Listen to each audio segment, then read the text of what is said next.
Puka se tkun il-maskot uffiċjali tal-logħob tal-pajjiżi żgħar tal-Ewropa magħruf fil-qosor bħala il-GSSC li se jsir f'Malta f'Mejju li ġej.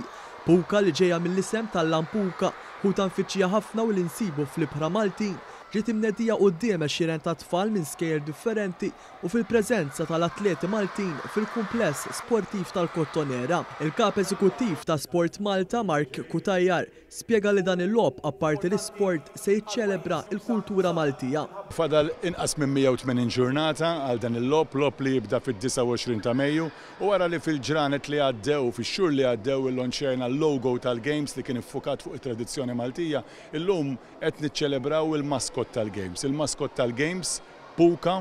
Puka ġejja ovvjament mill-Lampuka.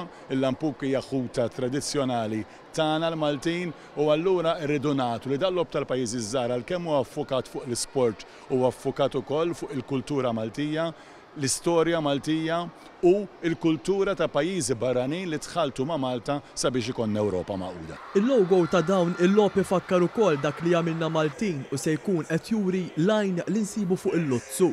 F'dan il-logħob se jieħdu sehem aktar minn 1000 atleta ta' 10 dixxilpini sportivi u li ġejjin minn 9 pajjiżi Ewropej se jattendu wkoll f'pajjiżna mal-500 speċjalist sportiv.